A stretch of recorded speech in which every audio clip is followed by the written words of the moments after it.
दोस्तों, अगर जीवन में दुख दर्द है और आपको डिप्रेशन रहता है या फिर आपके पास सब कुछ होते हुए भी खुशी महसूस नहीं होती है, तो यह किताब आपके लिए ही है। इस किताब ने लाखों करोड़ों जिंदगियों को बदला है और अब आपकी बारी है। यह किताब दुनिया में सभी सफल लोगों के द्वारा पढ़ी गई है, जैसे स्टीव जॉब्स, विराट कोहली, रजनीकांत, सभी ने पढ़ा और आगे जाने का रास्ता भी पाया है। स्टीव जॉब्स की बायोग्राफी में भी इस पुस्तक का जिक्र किया गया है। इस किताब में योगानंद जी ने अपनी लाइफ जर्नी को बताया है। उन्होंने अपने अंदर स्पिरिचुअल फिलॉसफीज को कैसे ढूंढा और फिर कैसे विकसित किया, जिससे उन्हें पूरी दुनिया में फॉलो किया गया। परमहंस योगानंद जी का जन्म एक बंगाली हिंदू परिवार में गोरखपुर में हुआ था। उनका बचपन का नाम मुकुंदलाल घोष था। वे जब 11 साल के थे तो उन्हें अपनी मां की मौत का सपना आया था। इसके कुछ दिनों बाद वह सच में चल बसी। इसके बाद उन्हें वैराग्य हो गया और वे हिमालय की तरफ चल पड़े। उन्हें बनारस में उनके गुरु स्वामी युक्तेश्वर जी महाराज मिले। वे उन्हें देखते ही पहचान गए क्योंकि वे उनके सपने में आ चुके थे। योगानंद जी को सब कुछ जो भी होने वाला होता था वो अपनी दिव्य दृष्टि से सपने में ही देख लेते थे। अब दोनों ही गुरु शिष्य बन गए। योगानंद जी का शरीर उस समय बहुत दुर्बल हुआ करता था। इसकी वजह से ये हीन भावना से ग्रसित भी रहते थे। इनकी अलमारी में किताबों से ज्यादा दवाइयों की शीशियां रहती ही थी। श्री युक्तेश्वर जी महाराज इनकी इस बेचैनी को ताड़ गए और फिर इन्होंने योगानंद जी को योग तथा ध्यान विद्या का ज्ञान कराया।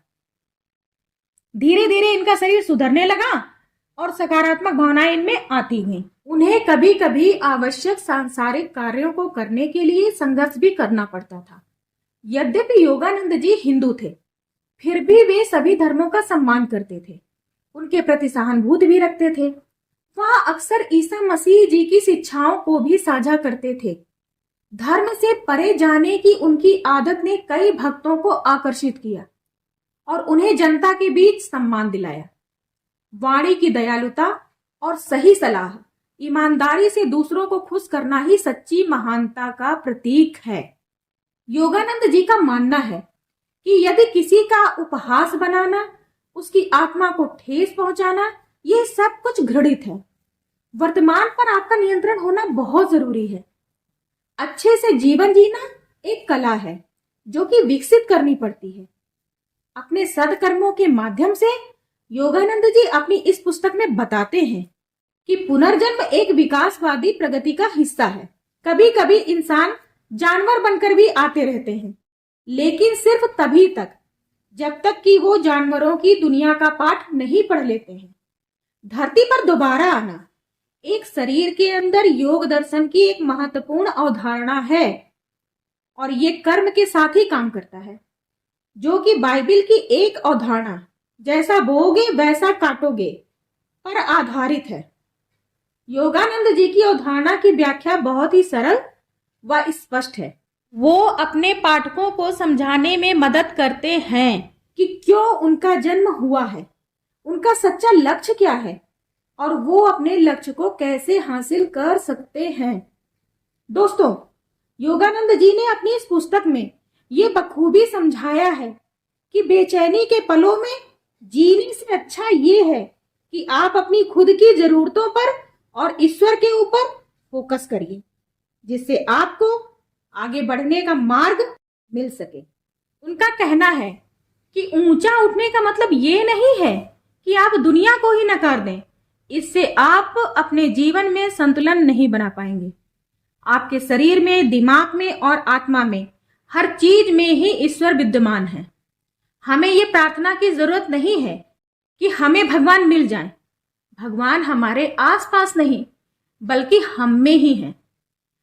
हम उनका हिस्सा अभी भी उतना ही है जितना कि हमेशा से थे। हमें सिर्फ और सिर्फ अपने ज्ञान में सुधार करना होगा, बस। दोस्तों, योगानंद जी के अनुसार अपनी बोली में मधुरता लाके और सिंसियरिटी से सही सलाह देकर लोगों को खुश करना, ये महानता की निशानी होती है।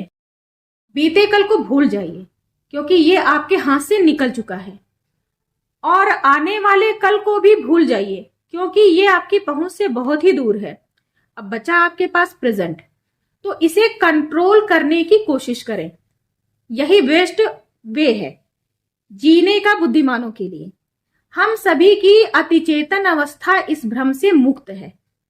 हमारा अस्तित्व हमारे शरीर और हमारी सांसों पर निर्भर करता है, क्योंकि आप अकेले ही अपने विचारों के लिए जिम्मेदार होते हैं। इसलिए सिर्फ आप ही उन्हें बदल भी सकते हैं। फ्रेंड्स, आपका दिल भी ना एक चुंबक की तरह ही होता है, जो कि सच्चे दोस्तों को खुद ब खुद अपनी ओर आकर्षित करता है। ये चुंबक निस्वार्थ होता है। ये दूसरों के बारे में, उनकी खुशी के बारे में पहले सोचता है। और जब आप दूसरों के लिए जीना सीख लेते हैं, तो याद रखिए, आप किसी के साथ बिलोंग नहीं करते हैं और ना ही कोई आपसे संबंधित ही होता है। इस बारे में भी ये सोचना जरूरी है कि किसी एक दिन अचानक आपको ये दुनिया को छोड़कर जाना ही होगा। और इसीलिए ईश्वर से सानिध्य बनाकर रखें, शांत रहें, सलील रहें, हमेशा खुद के कमांड में रहें। आप जल्द ही वास्तविकता को जान जाएंगे कि इसमें ढलना कितना आसान है। फ्रेंड्स, पॉजिटिव थॉट्स के अलावा सफलता पाने के लिए आपको इच्छा शक्ति के साथ लगातार काम करते रहना चाहिए। हर बाहरी नतीजा आपकी इच्छा शक्ति का ही परिणाम है, लेकिन ये शक्ति हमेशा सचेत रूप से उपयोग नहीं की जा सकती है, क्योंकि कॉन्शियस विल के साथ एक मैकेनिकल विल भी होती है। योगानंद जी कहते हैं कि आपका दिमाग हर चीज का क्रिएटर है, इसलिए आपको चाहिए कि इसको अच्छी चीजों को बनाने में लगाया जाए। अगर आप एक डायनेमिक विल पावर के साथ एक ही विचार से चिपके रहते हैं, तो आखिर में एक वास्तविक बाहरी परिणाम निकलकर आता ही है। जब आप अपनी विल पावर को कंस्ट्रक्टिव पर्पसेस के लिए अपने काम में लाने में सक्षम हो जाते हैं, तब आप अपनी नियति को भी कंट्रोल में कर पाते हैं। लेकिन आपके अंदर के शांत रहने वाले हिस्से में हमेशा सुनिश्चित होना चाहिए कि आप आखिर करना क्या चाहते हैं। योगानंद जी के अनुसार, यदि आपके पास हेल्थ और वेल्थ दोनों ही हैं, लेकिन आपको खुद के साथ साथ सभी के साथ कोई ना कोई परेशानी है, तो आप सफल नहीं हैं। जब पैसा चला जाता है, तो आपका एक थोड़ा सा हिस्सा ही जाता है, और जब हेल्थ जाता है, तो आप कुछ ऐसा खो देते हैं जिसके ज्यादा गंभीर परिणाम भी हो सकते हैं। और यदि गलती से मन की शांति खो जाती है, तो आप सबसे बड़ा खजाना ही खो देते हैं। योगानंद जी का कहना है कि एक इंसान जिसका अपने दिमाग पर फुल कंट्रोल है, उसे अपनी इन्फिनिट पावर को इस्तेमाल करने और बदलाव लाने की क्षमता का एहसास होता है। जब हम ध्यान लगाते हैं, तब हम हर अवस्था में आनंद को ही चुनते हैं और हमारे चारों ओर प्यार और सकारात्मकता को ही फैलाते हैं। परमहंस योगानंद ने अपने जीवन में एक आखिरी वाक्य कहा था कि ये किताब लाखों लोगों की जिंदगी बदल देगी।